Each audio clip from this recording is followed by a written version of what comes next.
18 के श्लोक नंबर 62 में भगवान स्वयं कह रहे हैं कि अर्जुन उस परमेश्वर की शरण में जा जिसकी कृपा से परम शांति व शाश्वत स्थान अर्थात सतलोक को प्राप्त होगा। वो परमेश्वर कौन है, कहां है, कैसा है, जानने के लिए कृपया अवश्य सुनिए जगत गुरु तत्वदर्शी संत रामपाल जी महाराज के अमृत वचन। अब ये कहते हैं जब सारे कब्रों में दबा दो, दबाते रहो, और तो ये आवेगी 4 अरब 32 करोड़ वर्ष जब बीत जाएंगे, जब यह कयामत आवेगी, इतने तो वो उन कब्रों में फंसे रहेंगे, सड़ेंगे पड़े पड़े, एज पर योर रूल। बाकी ये गलत है तुम्हारा मानना। अगर ये नियम फाइनल होता, हजरत मोहम्मद जी को ये ऊपर ले गए हुए सारे नबियों की जमात वहाँ ऊपर देखा जन्नत में, उनको नमाज पढ़ाई, बाबा आदम मिले, बाबा आदम की सारी संतान वहाँ नरक में पड़ी, कुछ जन्नत में। ये सिद्धांत भी इनका गलत सिद्ध हुआ कि जो बाद में ही सब जीवित किए जाएंगे, ये गलत सिद्धांत है, भ्रमित है। वास्तविकता ये है कि जन्म मरण जो परमात्मा ने आकर बताया ऐसे ही होता है, लेकिन पूर्ण परमात्मा की सत भक्ति करने के उपरांत फिर ऐसे स्थान पर चले जाएंगे वहाँ नरक नहीं है, वहाँ जन्नत ही जन्नत है, वो सतलोक है। वहाँ भी मनुष्य जैसा शरीर होगा लेकिन दूसरा मटेरियल होगा। अब जन्म मरण का इतिहास जो है, एक थोड़ा सा जीवित इतिहास दिखाते हैं आपको जो बिल्कुल सत्य है। अपनात्मा अध्यात्म ज्ञान को समझने के लिए हमने अपनी अपनी डफड़ी नहीं बजानी, बतेरे दिन बजा ली। हमने सभी सदग्रंथों को, सभी इतिहासों को साथ लेना पड़ेगा जितने महापुरुष हुए हैं। अब जैन धर्म का इतिहास दिखाते हैं आपको, ये देखिएगा, आओ जैन धर्म को जाने। ये पुस्तक है प्रवीण चंद्र जैन M.A. शास्त्री,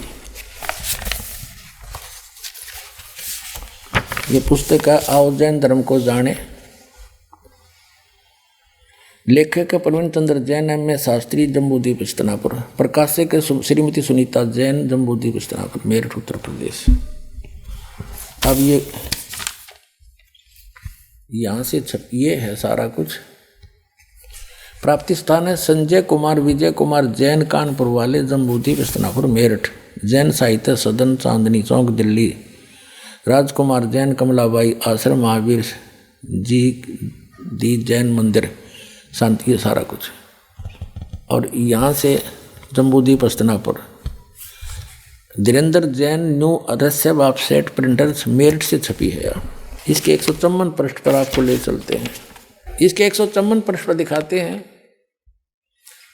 आओ जैन धर्म को जाने। इन्होंने क्या बताया है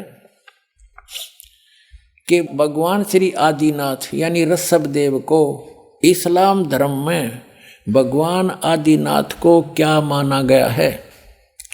उत्तर है बाबा आदम।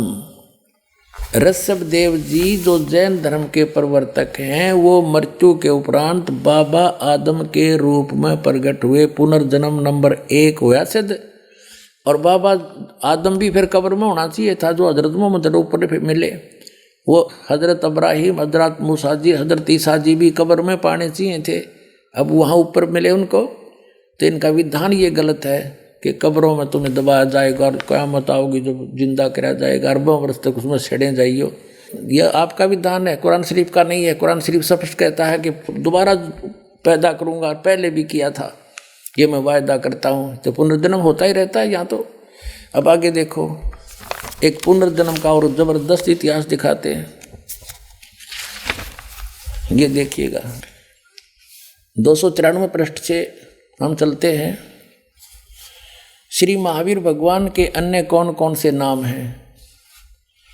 अन्य 5 नाम है वीर, अतिवीर, सम्मति, महावीर एवं वर्धमान।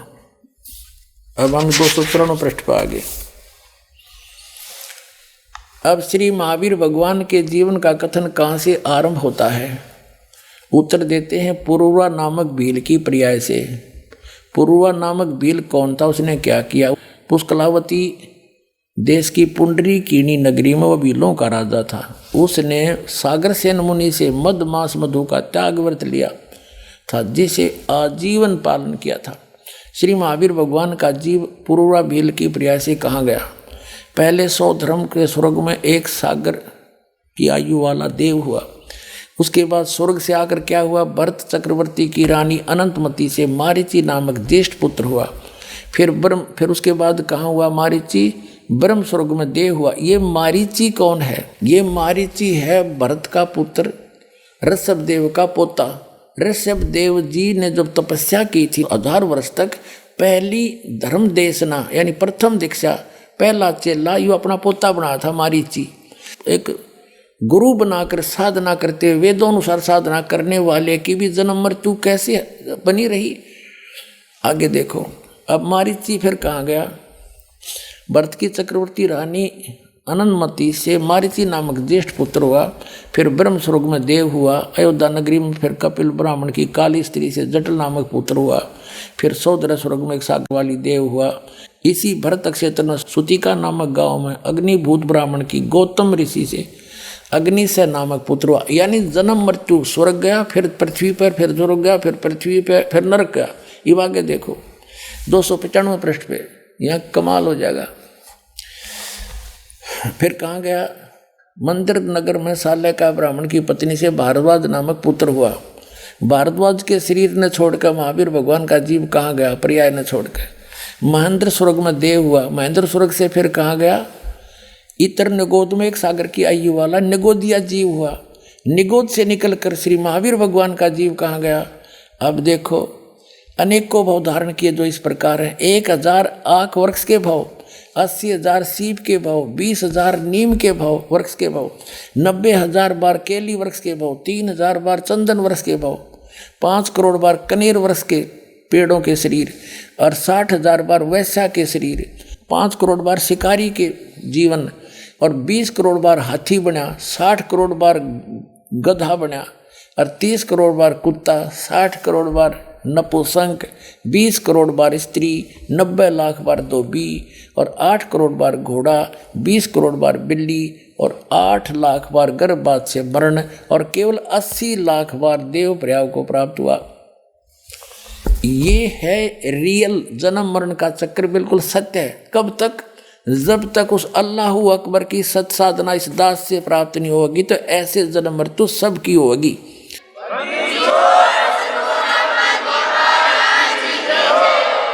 और ये हालत तो उस जीव की है जो ऋषभदेव जी से वेदों अनुसार शास्त्रों को, जो यहाँ की इनके शास्त्र हैं, ब्रह्मसत्र की साधना करने वाले की, जो वेद ज्ञान दाता और गीता ज्ञान दाता, कुरान शरीफ का ज्ञान दाता है, ये एक है। इसके बताए अनुसार साधना करने वाले की जन्म मृत्यु सदा बनी रहेगी। ये भूल है, इन्होंने कुरान शरीफ को ठीक से समझा नहीं, जिसलिए गलत आइडिया लगा रखा है कि एक बार आखिरत होगी। नहीं, इन्हें स्पष्ट किया कि मैं फिर पैदा करूंगा जैसे पहले पैदा किया था, नहीं तो फिर ये दोबारा पैदा करने वाली बात नहीं, खत्म हो जानी थी। तो अब ये है ओरिजिनल, क्योंकि बाबा आदम ऊपर मिले तो पहले जा चुके हैं, वो भी खत्म होगी। बाबा हजरत अब्राहिम, मूसा जी, ईसा जी ऊपर बैठे हैं, पूरी जमात की जमात है। बाबा आदम की सारी संतान, कोई नरक में कोई स्वर्ग में। तो वो सिद्धांत गलत सिद्ध हो गया कि कब्र में पड़े रहेंगे, और फिर वो तो सब पे लागू होना चाहिए, फिर जो सब के लिए कुरान शरीफ है। तो ये इन्होंने ठीक से समझा नहीं कुरान शरीफ को, ये वास्तविकता ये।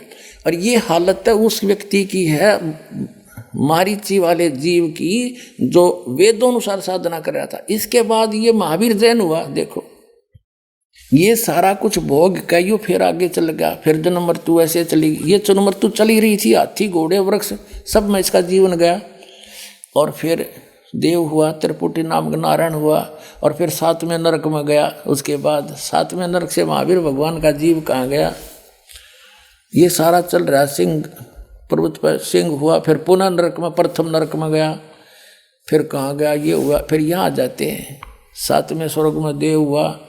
अब यहाँ आगे जम्बू द्वीप के छतरपुर नगर में नंदीवर्धन राजा की वीरमती नंदी से नंद नाम पुत्र हुआ। नंद का जीव फिर आगे कहाँ गया, पुष्पोत्तर विमान में देव हुआ। तदंतर 24 में तीर्थंकर श्री महावीर भगवान हुए। इतनी बिरान माटी हुए, पाछे महावीर भगवान हुआ। अरे महावीर भगवान ने के रंग लाए वो देख लो आगे। श्री महावीर भगवान हुआ, और श्री महावीर भगवान के जीव ने कितने पाखंड मत चलाए? उत्तर है 363 पाखंड मत चलाए। ले काट गया रोगी वो। अब देखो जो वर्तमान के जितने जैनी भाई हैं, इन पाखंड मत के आधार से, यानी महावीर जैन जी के द्वारा पाखंड मत चलाए गए 363 प्रकार के, उन पाखंड बकवादों के आधार से साधना कर रहे हैं। इनकी क्या दुर्गति होगी? ये तो एक दिन भी स्वर्ग में नहीं जा सकते। जो शास्त्र अनुकूल ऋषभ देव जी से नाम लेकर के वो पुण्यात्मा मारीची साधना कर रहा था, उसकी यह दुर्गति, वो कम से कम स्वर्ग तक तो घूम आया। और इस पाखंड मत के आधार से तो सीधे नरक में जाएंगे सारे के सारे। अब इससे दो बात सिद्ध होगी। एक तो जन्म मृत्यु ऐसे है, ये बिल्कुल सही विधान है, और इन मुसलमान भाइयों का कहना ये गलत है। और कुरान शरीफ से भी स्पष्ट हो गया कि वो, और हजरत मोहम्मद की जीवनी से स्पष्ट हो गया। वास्तविकता यही है कि जब तक पूर्ण परमात्मा सतपुरुष की साधना, उस अल्लाह अकबर की सत साधना नहीं मिलेगी, तब तक जन्म मृत्यु सदा बनी रहेगी। ये कब्र के अंदर रहना, ये विधान बिल्कुल गलत है। ये कुरान शरीफ को नहीं समझ पाए, और उस सदा के लिए समाप्त कराने के लिए परमात्मा ने दया कर रखी है अपने सभी पुण्यात्माओं पर, क्योंकि उस परमात्मा के सभी बच्चे हैं। जीव हमारी जाति है, मानव धर्म हमारा, हिंदू मुस्लिम सिख ईसाई धर्म नहीं कोई नारा। हम सभी एक परमात्मा के बच्चे हैं, उस अल्लाह अकबर के बच्चे हैं। हम शैतान के लोक में रह रहे हैं, यहाँ बयान माटी कर रखी सबकी।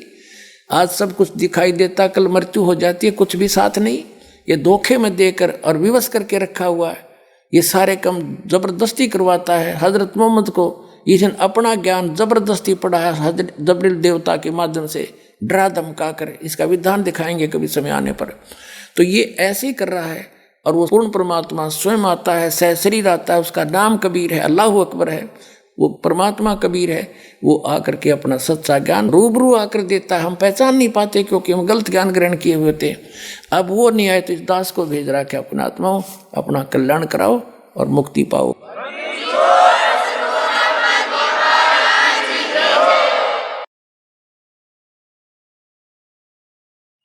परम पिता परमात्मा पूर्ण ब्रह्म सारी सृष्टि के रचनार कबीर देव कबीर साहेब अल्लाह अकबर परम अक्षर ब्रह्म पूर्ण परमात्मा जी की असीम रज़ा से आप परमात्मा की प्यारी आत्माएं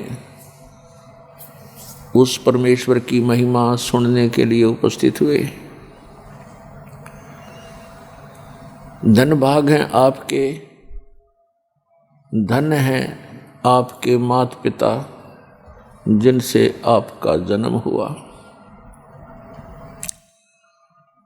परमात्मा कहते हैं सूक्ष्म वेद के अंदर वो स्वयं आकर ज्ञान देते हैं, या तो माता भगत जन है, या दाता या सूर, और नहीं तो रह ले बांझड़ी क्यों व्यर्थ गंवावे नूर। परमात्मा ने कहा या तो माता भगत उत्पन्न करे, या कोई सूरवीर उत्पन्न करे, और या कोई दानवीर दानी उत्पन्न करे। अन्यथा इसके अतिरिक्त जो संतान हो, ऐसे स्वभाव की संतान नहीं है, तो इससे अच्छा तो बांझ रह ले, कोई उत्पन्न ना करे वो अच्छा।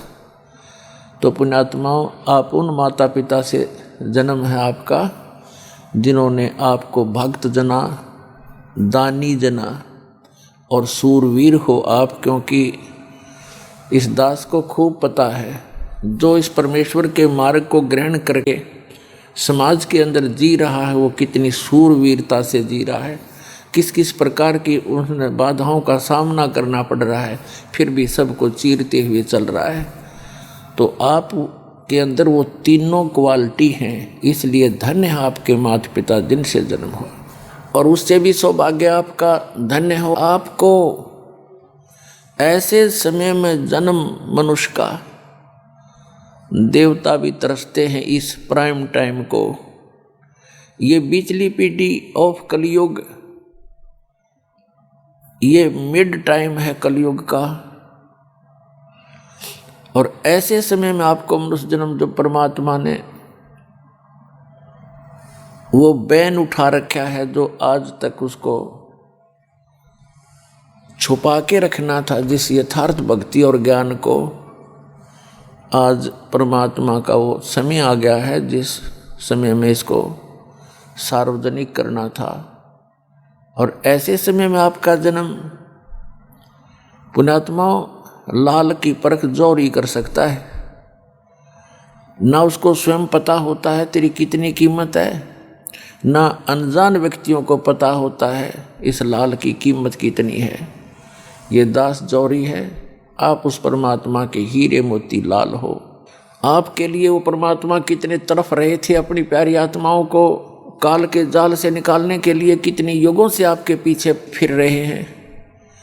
कहते हैं गोता मारूं स्वर्ग में और जा बैठूं पाताल, और गरीब दास ढूंढते फिरे हम अपने हीरे मोती लाल। आप उन हीरे मोती लालों में से हैं जो कि काल ने पता नहीं कहाँ कहाँ फेंक दिए थे। और आज आपको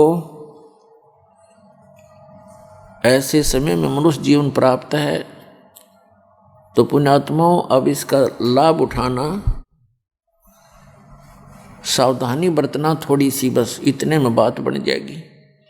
क्योंकि आप तो युगों युगों से मालिक की शरण में रहे हो, पैर फिसल गया फिर चले गए। अब जिनको सारनाम प्राप्त हो जाता है और वो पार नहीं हो सकते क्योंकि कई कारण बन जाते हैं, तो वो पुण्यात्माएं परमात्मा की प्यारी आत्माएं होती हैं। सारनाम जिनको मिलता है वो विशेष आत्माएं होती हैं, वो पार नहीं होती हैं, यहाँ भटकती रहती हैं, तो उनके साथ फिर परमात्मा नए सिरे से फिर उनको तैयार करता है। तो इस चौथे युग में इसी समय में आपका दाव लगेगा पार होने का, और इसको चूक गए तो पुण्यात्माओं बहुत लंबा फिर बखेड़ा फिर शुरू हो जाएगा। तो सावधानी बरतना, और सावधानी इतनी है कि जो गुरु वचन पर डट गए कट गए फंद 84 के, भाई जो गुरु वचन पर डट गए कट गए फंद 84 के।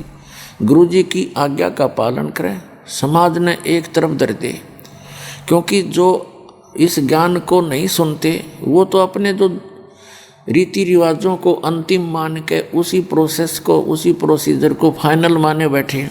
लेकिन हमारा मार्ग उससे हटकर है, और इस भगत और जगत का आपस में विरोध क्यों रहा है, इसका कारण यही है कि समाज की रीतियां अलग हैं।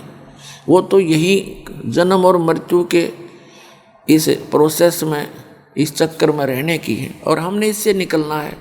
उससे निकलने के लिए वो रीति रिवाजें अलग हैं, तो हमने उनसे हटकर आगे बढ़ना है। और किसी का बुरा नहीं मानना। यदि आपको कोई गलत कहता है, आपने ये जानकर कि वो बालक है, उनको ज्ञान नहीं है, आपका जो विरोध करते हैं वो अनजान है, जब उनको समझ में आएगा तो उनको बहुत पछताना पड़ेगा। पुण्यात्मा, उस परमात्मा ने आके ये ज्ञान दिया है कि मनुष्य जीवन बार बार प्राप्त नहीं होता, और प्राप्त हो जाता है तो फिर उसमें संत नहीं मिला करते। संतों के झुंड फिर रहे हैं। शास्त्र विरुद्ध साधना बताने वाले महापुरुष संत कहलाने वाले बिना गिनती के हैं। कदम कदम पर काल ने ऐसा भयंकर मुहिम छेड़ रखा है वर्तमान में। उसको पता है कि वो समय आ गया कि परमात्मा अपने बच्चों को सबको ग्रहण करेंगे, और उसने भी अपना पूरा एडी से चोटी का जोर लगा रखा है। ये नकली पंथ चला के नए नए संत न्यारे पैदा करके जहाँ देखा 20-30 हज़ार 50 हज़ार 10-1-2 लाख करोड़ करोड़ व्यक्तियों को ये काल के दूत फंसाए बैठे हैं। तो पुण्यात्माओं, परमात्मा ने सबसे बड़ी दया करी आपके ऊपर कि आपको शिक्षित कर दिया। ये दास खूब देख रहा है कि जब दास का जन्म हुआ 8 सितंबर 1951 को, उस समय शिक्षा का कोई विशेष जोर नहीं था, किसी की रुचि नहीं थी। 10 वर्ष के बाद देखा कि शिक्षा की कुछ रुचि बनी, और 10-20 वर्ष के बाद तो देखा कि लोगों ने शिक्षा को ही मूल चीज मान लिया। अपने बच्चों को, सबको, बेटियों को, बेटों को शिक्षा में सबको शिक्षित करना चाहा। तो ये परमात्मा की दया थी। हमारे समय में लड़कियों को स्कूल नहीं भेजते थे। मेरी 4 बहनें थी, उनमें से एक ही शिक्षा ग्रहण कर पाई, जो सबसे लास्ट थी, बाकी तो ऐसे अशिक्षित रही। तो कहने का भाव ये है कि परमात्मा ने आप पे रजा बख्शी, चाहे किसी भी लालच में आपने बेटियों को भी पढ़ाना शुरू कर दिया और बेटे भी पढ़ गए। तो उसका मूल उद्देश्य है कि आज आप भगवान को पहचान लोगे, इन ठगों के, इन झूठे ज्ञान को आप स्वयं रिजेक्ट कर दोगे और यहाँ भाग आओगे अपने भगवान के जहाज में, जो सतलोक ले जाकर छोड़ देगा आपको। तो उसके लिए ये कृपा आपके ऊपर परमात्मा की कि आपको ऐसे समय में जन्म मिला। तो पुण्यात्माओं, दास ने जिस समय ये सत्संग शुरू किए थे और प्रोजेक्टर के माध्यम से पुस्तकें दिखानी प्रारंभ की, हमारे भक्तों को, अन्य संतों के जो शिष्य थे, वो ये कहते हुए सुने जाते थे कि वो किसा गुरु भाई तुम्हारा, वो तो पुस्तक पढ़ पढ़ कर सुनाता है, और टीचर तो वो होता है जो बगैर पुस्तक उठाए फटाफट सुना दे। तो हमारे बच्चों के पास कोई जवाब नहीं था, भक्तों के पास, और उन्होंने मुझे भी ये कहने की चेष्टा की कि जी लोग चाहते हैं कि बगैर पुस्तक दिखाए सत्संग किया जाए। तो उन बच्चों की सलाह को मैं नहीं मान सकता था, क्योंकि दास को पता था कि अपनी अपनी कह गए इस दुनिया के माँ, अरबिंद साहेब की बंद की कहीं ठोर ठिकाना ना। अपनी अपनी तो दुनिया कह ही रहे हैं सभी संत, और सभी उन्हीं सदग्रंथों का हवाला देते हैं और अपना अपना ज्ञान भिन्न भिन्न बता रहे हैं, विधान अलग अलग बता रहे हैं। तो दास को पता था कि ऐसे ही बात बनेगी जब तक ये दास आपके रूबरू नहीं करेगा। जैसे वैसे कह दिया मैंने कि ब्रह्मा विष्णु महेश नासवान है, इनकी जन्म मृत्यु होती है और इनके माता पिता हैं, तो कोई नहीं माने, दूना विरोध हो जाता। तो दास ने वो फिर ये कह करके फिर ये दिखा दिया, देखो भाई देवी महापुराण के 123 पृष्ठ पे सचित्र मोटा टाइप, गीता प्रेस गोरखपुर से प्रकाशित है, इसमें लिखा है, ये स्वयं कह रहे हैं विष्णु जी, मैं ब्रह्मा और शंकर, हमारी तो जन्म मृत्यु होती है, हम अविनाशी नहीं है। तो फिर उस पुस्तक को जो आज तक वो समझ नहीं सके भगत समाज, और उनके गुरु थे वो अनपढ़ जैसे थे, उनको एक अक्षर ज्ञान था लेकिन अध्यात्म ज्ञान में वो बिल्कुल अनपढ़ -0 थे, जो आज तक ये नहीं बता सके हिंदू समाज में कि ब्रह्मा विष्णु महेश की सतिथि क्या है। एक स्टेट के मंत्री को और कोई राष्ट्रपति बताता है कितनी बुद्धि है उसकी, कैसा जानता है वो राजनीति को। तो इसलिए दास ने ये पुस्तकें दिखाना प्रारंभ किया। भले ही कुछ एक व्यक्तियों ने अच्छा नहीं लगा, लेकिन बुद्धिमान समाज ने इसको स्वीकारा। इसके आधार से अपने सदग्रंथों को उठा उठा कर देखा, और देखा तो देखा, फिर क्या कोई झूठ थोड़ा बोला जा सकता है। सच पाया था। देख रहे हो आप, पूरा विश्व झुकेगा इस साइड में, पूरे विश्व को मानना पड़ेगा सच्चाई को, क्योंकि इसके अतिरिक्त कोई कल्याण नहीं, कोई मार्ग नहीं। तो जो प्रसंग चल रहा है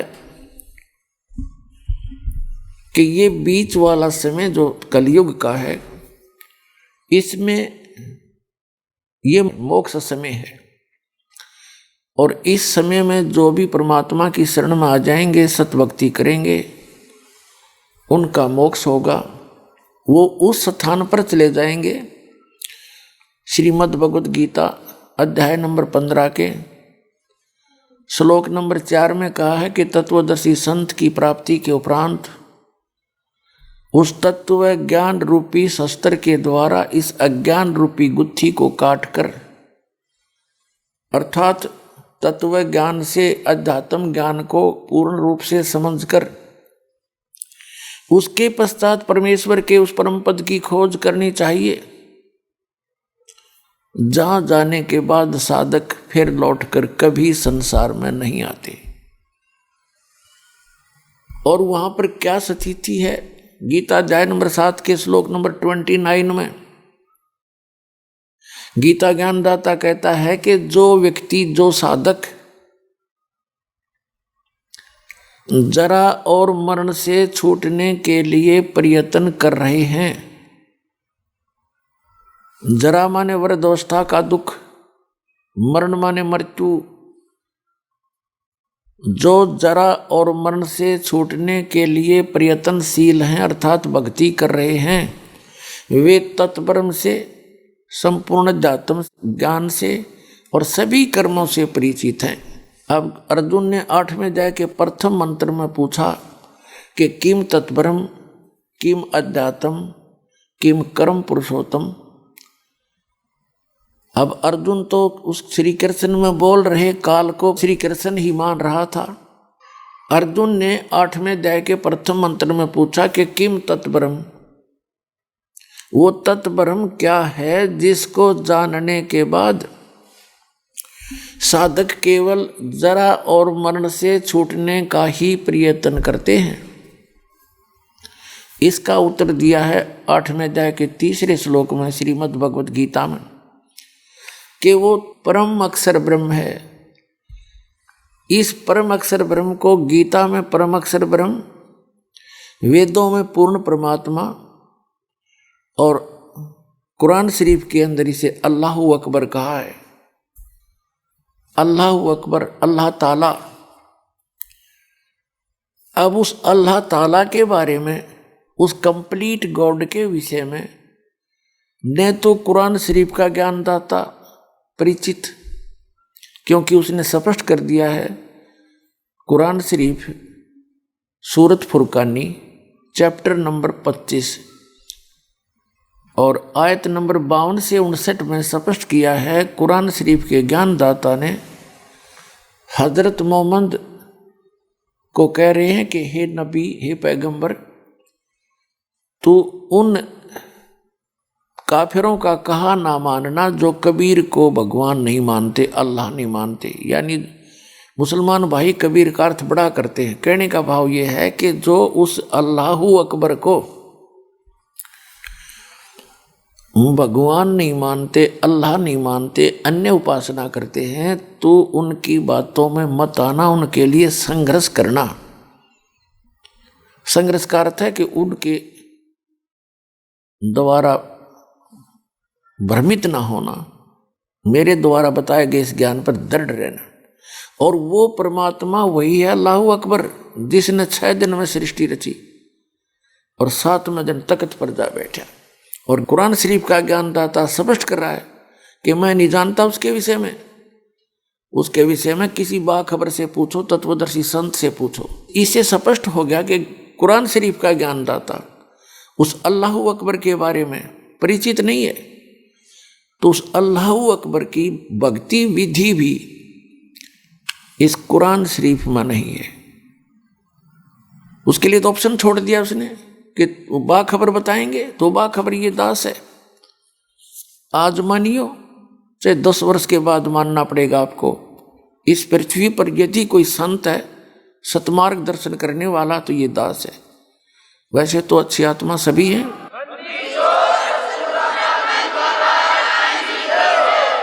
लेकिन वो सभी तत्व ज्ञानहीन है। उनके पास यथार्थ भक्ति विधि न यथार्थ ज्ञान है। इसी प्रकार गीता ज्ञानदाता 4 अध्याय के 32वें श्लोक में कहता है कि अर्जुन, जो 25 से लेकर 30 श्लोक तक 4 अध्याय के मैंने बताया कि कोई देवताओं की पूजा करता है, कोई केवल स्वाध्याय करता है, कोई तीक्ष्ण अहिंसावादी व्रत रखता है, जैसे मुंह पर पट्टी बांध कर नंगे पैरों घूमते हैं, या कोई आसन करते हैं, कोई देवताओं की पूजा करते हैं। ये अपनी अपनी साधना को पाप नाशक जानते हैं, लेकिन वो कंप्लीट ज्ञान नहीं है। 4 अध्याय के गीता जी के 32वें श्लोक में कहा है कि वो इस प्रकार की वास्तविक यज्ञों की जानकारी, यज्ञ माने धार्मिक अनुष्ठान, और धार्मिक अनुष्ठानों की जानकारी विस्तार के साथ ब्रह्मण मुखे यहाँ चौथे अध्याय के 32वें श्लोक में अनुवादकर्ताओं ने अल्पजता दिखाई है, क्योंकि उनकी बुद्धि काम नहीं कर रही थी, उनको पता ही नहीं था।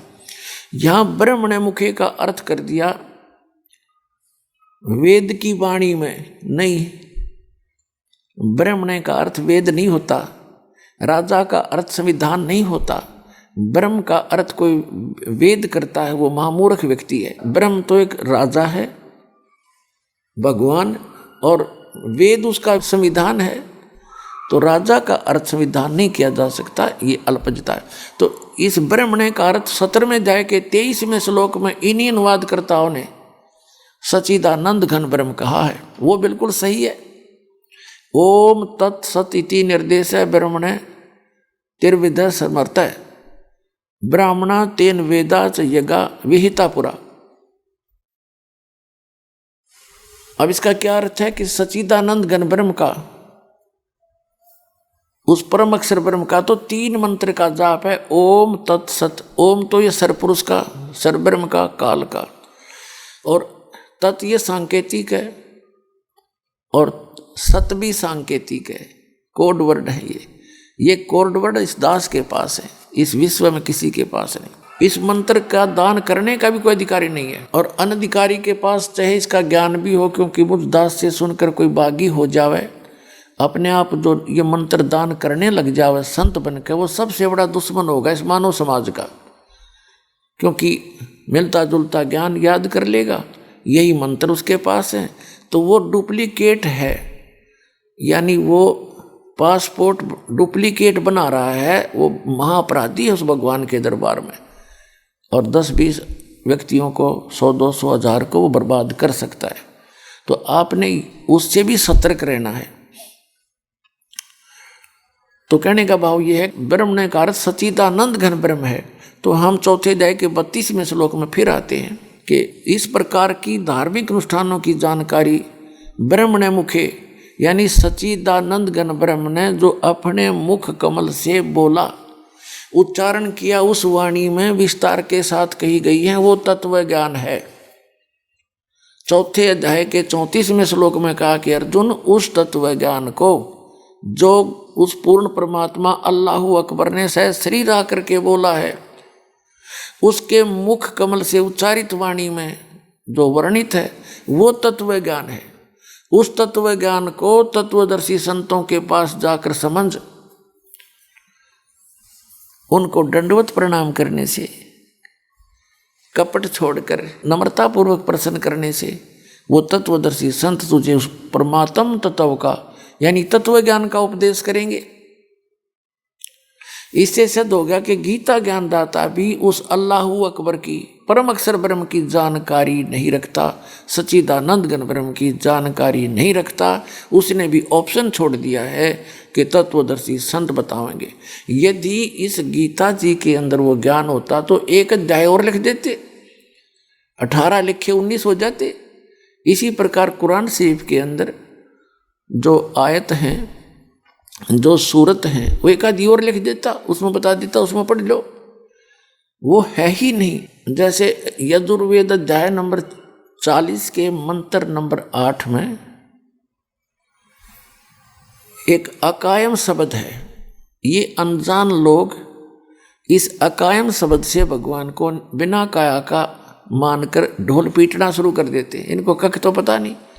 उसमें केवल अकायम शब्द अकेला नहीं है, उसमें लिखा है कि सप्रियागात वो सबसे पहला शरीरधारी है, और शुक्रम अकायम, शुक्र माने माता पिता के योग से बना हुआ उसका शरीर नहीं है। वो शुक्र से बनी काया नहीं है, शुक्र से बनी काया रहित है। और फिर आगे उसमें लिखा असनाविरम अवर्णम, यानी उसमें कोई जख्म नहीं होता, वो निराम्य है, निरोग है उसका शरीर। और असनाविरम, उसके शरीर में स्नायु नहीं है। तो इसका मतलब बॉडी तो है उस भगवान की, और उसका स्पष्ट नाम लिखा है, वो कबीर मनीषी, वो कबीर देव है। सर्वज्ञ है, मनीषी माने सर्वज्ञ, और स्वयंभू है, स्वयं ही बनता, उसका कोई जनक नहीं है। स्वयंभू माने जिसका कोई जनक ना हो, स्वयं ही बना हुआ हो, तो इसे निराकार सिद्ध हो गया। ऐसे ये वेद के अनुवाद करता भ्रमित है, भगवान को निराकार बताते हैं, उसमें स्पष्ट साकार लिखा है। यजुर्वेद अध्याय नंबर 40 के मंत्र नंबर 8 को ये मुसलमान प्रवक्ता डॉक्टर जाकिर नायक जी भी कैसे अनुवाद करता है कि उसका जिस्म नहीं है, बॉडीलेस है भगवान, तो इन्हें खाक पता है।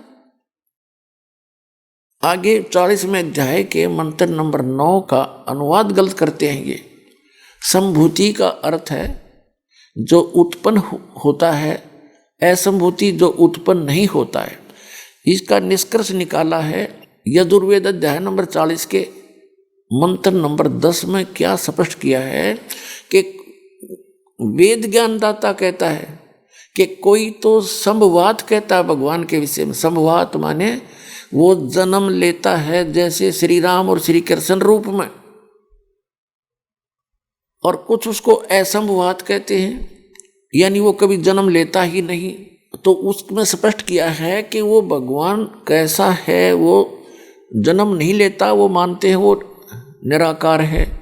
तो उसमें स्पष्ट किया है कि परमात्मा जन्म लेता है या नहीं लेता है, वो राम कृष्ण के रूप में अवतरित होता है या नहीं होता है, वो अजन्मा है या जन्मा है, उसकी जानकारी तो तत्वदर्शी संत बतावेंगे, धीराणाम, उनसे पूछो। तो इससे भी स्पष्ट हो गया कि वेद ज्ञानदाता वही है जो गीता ज्ञानदाता है, कुरान शरीफ का ज्ञानदाता है, और अन्य जो होली बुक मानी जाती हैं, तौरात, जबूर और इंजील, उनका ज्ञानदाता भी यही है।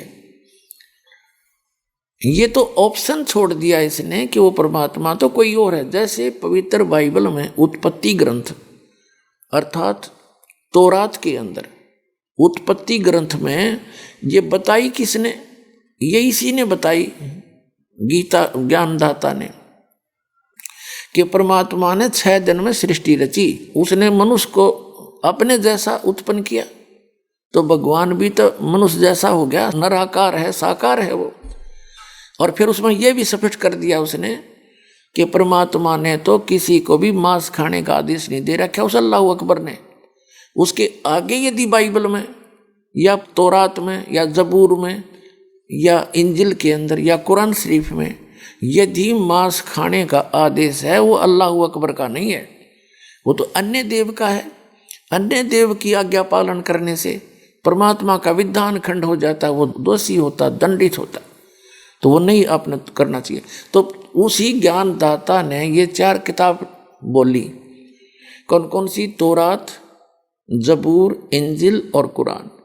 जब उसने प्रथम जो पुराना नियम है उसको तौरात बोलते हैं, उसमें ज्ञान दे दिया कि पूर्ण परमात्मा ने सृष्टि रची, 6 दिन में 7वां दिन तख्त पर बैठ गया, उसने मनुष्य को अपने जैसा उत्पन्न किया और किसी को भी जीव जंतुओं को भी मांस खाने का आदेश नहीं, उसने भरपूर कर रखा है इस पृथ्वी पर, वो खाने योग्य पदार्थ बहुत दे रखे, वो खाओ। तो उसको बार बार रिवाइज करना उचित नहीं समझा, क्योंकि उसका जो ज्ञान देना था फर्स्ट पुराने नियम में दे दिया।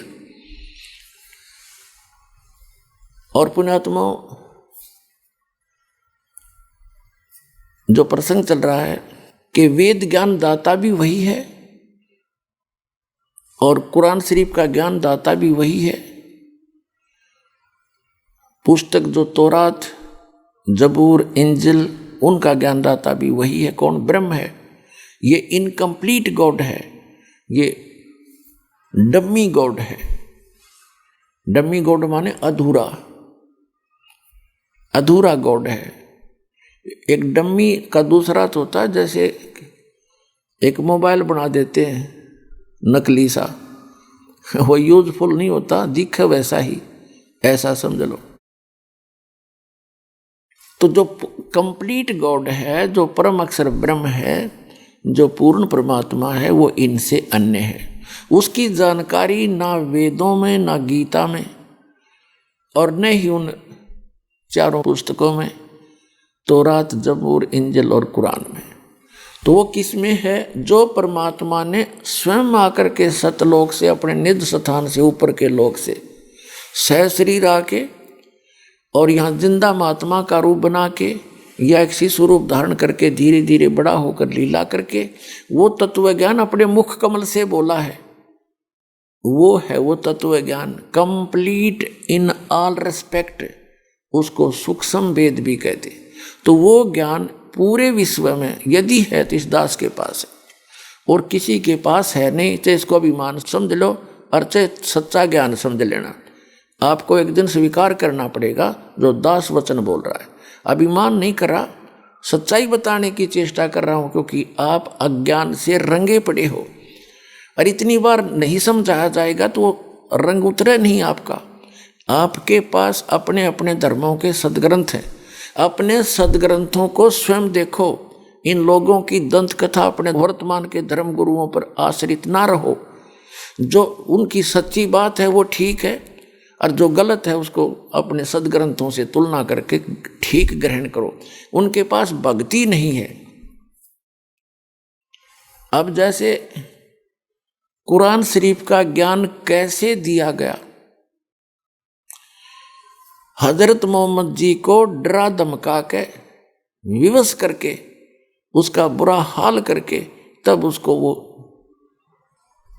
बाई फोर्स एक फरिश्ते ने उसको ये कुरान शरीफ का ज्ञान दिया। तो ये ज्ञान जो ऐसे दिया गया है, तो उसको जब इतना भयभीत कर दिया गया तो उसको कुछ भी बता दो तो फिर वैसे ही बोलेगा। आपको थोड़ी सी झलक दिखाते हैं कुरान शरीफ का ज्ञान कैसे हजरत मोहम्मद तक पहुंचाया। देखिएगा, पुस्तक है जीवनी हजरत मोहम्मद सल्लल्लाहु अलैहि वसल्लम, मोहम्मद इनायतुल्लाह सुबानी, जीवनी हजरत मोहम्मद सल्लल्लाहु अलैहि वसल्लम, मोहम्मद इनायतुल्लाह सुबानी, अनुवादक नसीम गाजी फलाही, मकरजीबी मकतबा इस्लामी पब्लिशर्ड, नई दिल्ली। जीवनी हजरत मोहम्मद सल्लल्लाहु अलैहि वसल्लम, हिंदी, इस्लामी साहित्य ट्रस्ट, प्रकाशन 8181, सर्वाधिकार प्रकाशकाधीन है। नाम मूल किताब मोहम्मद अरबी उर्दू, प्रकाशक है मरकजी मकतबा इस्लामी पब्लिशर्स, D 307 दावत नगर, अबुल फजल एनक्लेव, जामिया नगर, ऐसे ऐसे। और ये कहाँ से मुद्रक है? HS ऑफसेट प्रिंट्स, नई दिल्ली 2। अब इसमें आपको दिखाते हैं 67 पृष्ठ से शुरू करते हैं। प्यारे नबी सल्लल्लाहु यानी हजरत मोहम्मद की 40वीं सालगिरह करीब आई। अब आप पर वह हकीकत खुलनी शुरू हो गई जिसकी आरजू में आप जी रहे थे। आप सल्लल्लाहु यानी हजरत मोहम्मद को सच्चे सौपन दिखने शुरू हुए, उनसे आप पर हकीकत खुल गई। अब देखेंगे 68 पर 68 पृष्ठ पर। इसी तरह रमजान के कुछ दिन बीत गए। एक दिन आप सल्लल्लाहु हजरत मोहम्मद गुफा में आराम कर रहे थे और सुबह का सुहाना समय था। अचानक एक फरिश्ता दिखाई दिया, बहुत ही खूबसूरत और हसीन फरिश्ता। हाथ में हसीन रेशम का एक टुकड़ा भी था। बोला, पढ़ो। आप सल्लल्लाहु यानी हजरत मोहम्मद घबरा गए। फरमाया, मुझे पढ़ना नहीं आता। आप हजरत सल्लल्लाहु यानी हजरत मोहम्मद को ऐसा महसूस हुआ जैसे वह गला घोंट रहा हो और शरीर को भींच रहा हो। फिर छोड़ दिया और कहा, पढ़ो। फरमाया हजरत मोहम्मद ने कि मुझे पढ़ना नहीं आता। पुण्यात्मा, ऐसे डरा धमका के कैसा ही कुछ भी ज्ञान दे दो वही मानना पड़े। ऐसे ही गीता ज्ञानदाता ने अर्जुन को जब वो सीधे हाथों नहीं मान रहा था, ऐसा भयंकर रूप दिखा दिया, विकराल रूप अपना, उससे सारा कापन लग गया अर्जुन जैसा योद्धा। और फिर उसने जो कहा वो सारी मान ली इसने, वही तरीका इसने अपनाया। ये देखिएगा, फरमाया मुझे पढ़ना नहीं आता। अब 59 पृष्ठ पर पढ़ेंगे। फिर आप सल्लल्लाहु ने अर्थात हजरत मोहम्मद को महसूस हुआ कि वह गला घोंट रहा है दोबारा और शरीर को भींच रहा है। फिर छोड़ दिया और कहा पढ़ो। आप सल्लल्लाहु को अंदेशा हुआ कि वह फिर गला घोटेगा और इस बार और जोर से भींचेगा। फरमाया क्या पढ़ूं? हजरत मोहम्मद बोला क्या पढ़ूं? अब फरिश्ता बोला पढ़ो अपने रब के नाम से जिसने पैदा किया इंसान को खून की फुटकी से। पढ़ो तुम्हारा मेहरबान रब ही है जिसने कलम से सिखाया इंसान को, वह कुछ सिखाया जो उसे मालूम न था। कुरान, ये कुरान की कोई आयत है।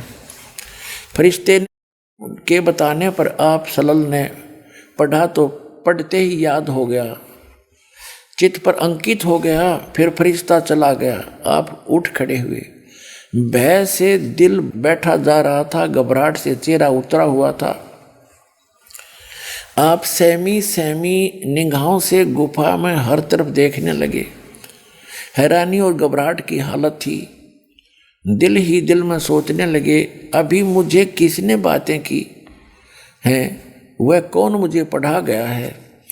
फिर तेजी से गुफा से बाहर आए। अब आप सल्लल्लाहु हजरत मोहम्मद को पूरा विश्वास हो गया कि ये जिन्न का असर है और जिस बात का डर था वही सच साबित होकर रही। आप सल्लल्लाहु पहाड़ की घाटियों से गुजरने लगे। पूरा शरीर थर थर काँप रहा था। दिल में बार बार ख्याल आता, शुरू में जो सौपन दिखाई दिया वह तो बिल्कुल सच्चे निकले। उनसे बहुत सी नई बातें मालूम हो गई। जिस चीज़ की तलाश थी वह खुल कर सामने आ गई। लेकिन वह कौन था जो अभी यहाँ खड़ा था? वह कौन था जो पढ़ने के लिए कह रहा था? अचानक एक आवाज़ आई, मोहम्मद। आप सल्लल्लाहु यानी हजरत मोहम्मद चौंक पड़े। घबरा कर सिर ऊपर उठा, देखा तो वही फरिश्ता आदमी की सूरत में खड़ा था। वह पुकार कर कह रहा था, मोहम्मद तुम अल्लाह के रसूल हो और मैं जिब्रील हूँ। आप सल्लल्लाहु की घबराहट और बढ़ी। डर से रोंगटे खड़े हो गए। भय से कदम रुक गए। कभी दाईं तरफ देखते, कभी बाईं तरफ। यह सूरत आँखों से ओझल हो, लेकिन जिधर देखते वही दिखाई देता, जिधर मुँह करते वही मौजूद होता। आगे बढ़ें या पीछे हटे, नज़र नीचे करें या ऊपर उठाएं, हर तरह हर जगह वही फरिश्ता दिखाई देता। फरिश्ता चला गया। आप हजरत मोहम्मद अपनी पत्नी खदीजा के पास आए। भय से कांपते हुए और पसीने में डूबे हुए आते ही फरमाया, मुझे कुछ उड़ा दो, कुछ उड़ा दो। तुरंत बीबी खदीजा ने चादर उड़ा दी। खदीजा, मुझे क्या हुआ? तुम ही बताओ, यह मुझे क्या हुआ? फिर जो कुछ देखा था वह बयान किया और फरमाया, मुझे अपने बारे में डर है। बीबी खदीजा बहुत समझदार थी। ये बातें सुनकर जरा भी न घबराई। उन्होंने आप हजरत मोहम्मद सल्लल्लाहु को इज्जत की नज़र से देखा और बोली, चाचा के लाडले खुश हो जाइए और जो कर रहे हैं करते रहिए। उस जात की कसम जिसके हाथ में खदीजा की जान है, आप इस उम्मत के नबी होंगे। आप तो सच बोलते हैं, रिश्तों को जोड़ते हैं, अमानतों में खानत नहीं करते, निर्धनों को, बेसहारा लोगों को सहारा देते हैं, मेहमान की खातिर आदि आदि। भला आप को कैसे बर्बाद होने देगा? खदीजा की इन बातों से आपको बड़ी तसल्ली हुई। हजरत मोहम्मद को बेचैनी दूर हुई, मुखड़ा खुशी से चमक उठा। आप सल्लल्लाहु ने इस तसल्ली पर उनका शुक्रिया अदा किया और फिर सो गए। बीबी खदीजा ने आप सल्लल्लाहु की बातों पर विचार किया तो बड़ी खुश हुई, किंतु साथ ही साथ कुछ डरी भी। आप काबा का तवाफ करने चले, रास्ते में बरका मिल गए। देखते ही आपसे बोले, भतीजे तुमने क्या देखा है? आपने सारी बात बता दी। बरका ने कहा, उस जात की कसम जिसके हाथ में मेरी जान है, तुम ऐसे ऐसे। अब कहने का भाव ये है पुण्यात्माओं कि कुरान शरीफ का ज्ञान इस प्रकार इस काल भगवान ने, कुरान शरीफ के ज्ञान दाता ने फरिश्ते के माध्यम से हजरत मोहम्मद तक पहुंचाया। और पूरे मुसलमान धर्म के भाइयों का, मुसलमानों का कहना है कि जो भी ज्ञान, जैसे भी वचन कुरान शरीफ के ज्ञान दाता, जिसको मुसलमान भाई अपना अल्लाह मानते हैं, उसने जो भी शब्द कहे एज इट इज, बगैर किसी बदले कमी बेसी के, फरिश्ते ने हजरत मोहम्मद तक पहुंचाए। चाहे वो आकाशवाणी के माध्यम से, चाहे ऐसे सीधा आकर के, या उसके अंदर सीधा टेलीग्राफिकली उसमें भर दिए, फिर वो बोलने लायक गया, जैसे भी। तो इससे दास क्या सिद्ध करना चाहता है कि इस प्रकार कुरान शरीफ के ज्ञान दाता ने हजरत मोहम्मद जी को डरा धमका के ये कुरान का ज्ञान बताया। और इतना डरा हुआ आदमी एकदम अचानक को फरिश्ता आ जावे तो बड़े बड़े का कलेजा हिल जाए। तो ऐसे ये कुरान शरीफ का ज्ञान प्राप्त है। और उसने जो भी आदेश दिया हजरत मोहम्मद जी ने आगे उसी तरह बोलते रहे, बताते रहे। अब इससे बखेड़ा खड़ा हुआ कैसे? एक विचारण ये विषय है, हजरत मोहम्मद जी जब गर्भ में थे उनके पिता की मृत्यु होगी, और जब वो 6 वर्ष के हुए उनकी माँ की मृत्यु होगी। कहने का भाव ये है कि कितना अच्छा करैक्टर था उन व्यक्तियों का कि उनकी माँ ने प्रथम पुत्र के ही गर्भ रहते उसके पति की मृत्यु होने के पश्चात भी अन्य किसी पुरुष को ग्रहण नहीं किया और किसी से निकाह नहीं किया, ब्याह नहीं किया। तो कितनी गुड करैक्टर की माई थी वो। अपने बच्चे के लिए कि इसको पालूं पोसूंगी, बड़ा कर दूंगी, पता नहीं दूसरा आदमी कैसे रखेगा मेरी प्यारी आत्मा को, तो उसने कभी नहीं ये ग्रहण किया। और हजरत मोहम्मद जी ने 11 ब्याह करे, फिर 10 विधवा, 1 कंवारी। खदीजा की मृत्यु होगी 65 साल की उम्र में। उस समय हजरत मोहम्मद की आयु थी 50 वर्ष की। 50 वर्ष की आयु में हजरत मोहम्मद जी ने 1 कंवारी लड़की से, 1 विधवा से विवाह किया। लड़की वो इतनी छोटी थी, बहुत कम, 11 वर्ष की, इसमें प्रत्यक्ष प्रमाण है। और फिर आगे 9 औरतों से, विधवाओं से और विवाह किया। तो कहने का भाव ये दास ये नहीं कहना चाहता कि हजरत मोहम्मद ने गलत किया। ये हजरत मोहम्मद का तो इसमें रोल्ला खत्म हो गया। इसने तो जो भी उस कुरान शरीफ के ज्ञानदाता इस काल भगवान ने जैसा भी उसको आदेश दिया, विवश किया, उसने वही काम कर लिया। तो पुण्यात्माओं, हमने पुनः हटना पड़ेगा इन सभी सदग्रंथ जो हम आज तक पढ़ते रहे। आप जी ने इनके साथ साथ इस अध्यात्म ज्ञान का निर्णय करने के लिए उस सूक्ष्म वेद को भी साथ में जानना पड़ेगा, तत्व ज्ञान को, जो ना कुरान शरीफ में है, जो न तौरात में है, न जबूर में, ना इंजिल में, और ना ही श्रीमद् भगवद गीता में। पुराणों में तो मतलब है, पुराण तो ब्रह्मा जी का दिया हुआ ज्ञान है, और कुछ अन्य ऋषियों ने अपना मिक्स करके उसमें फरिश्तों का, देवताओं का वो अलग से 18 उसके भाग कर दिए। तो वो तत्व ज्ञान इस दास के पास है, आओ और ग्रहण करो, इतनी सी बात है।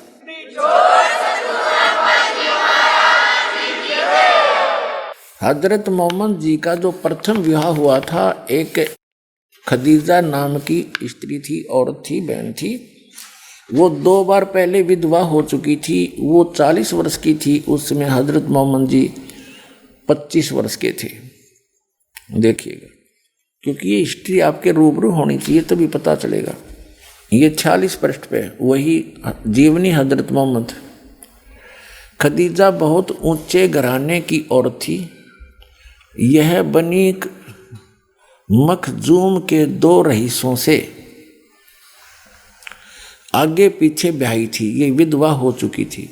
वे दोनों बहुत काफ़ी दौलत छोड़कर दुनिया से विदा हो गए थे। अब हम कहते हैं 51 पे। ये वैसे नावल की तरह लिखा हुआ है, इसको लेखक ने थोड़ा अपने हिसाब से सुधारा है।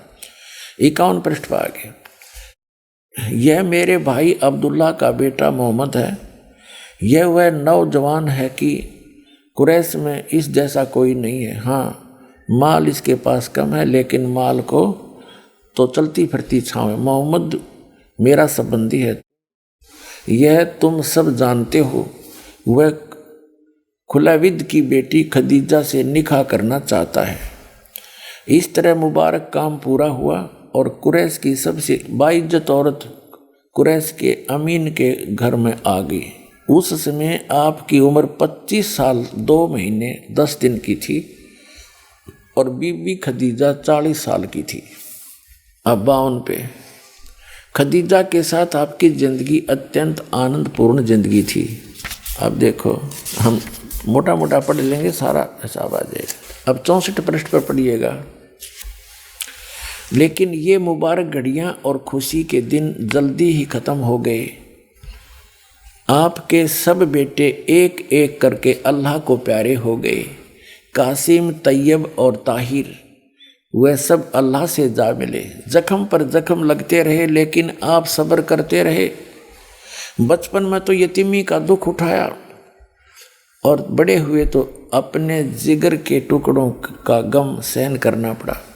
आपकी बेटियां ही रह गई जो 4 थी, ज़ैनब, रुक्या, उम्मे कुलसूम और फातिमा। अब पुण्यात्माओं, अब इस दास के प्रयत्न को ये ना समझना कि दास किसी की आलोचना करना चाहता है या किसी को हीन करना चाहता है या किसी के नबी, पैगंबर, देवता की कोई मान हानि करना चाहता है। दास ये चाहता है कि हजरत मोहम्मद 1 नंबर के पुण्यात्मा थे और ये फंस गए इस काल ब्रह्म के। इस काल ब्रह्म ने डरा धमका के इसको जो साधना बताई, 5 वक्त की नमाज, अजान, जो परमात्मा को पुकारने का बंग बोलते हैं।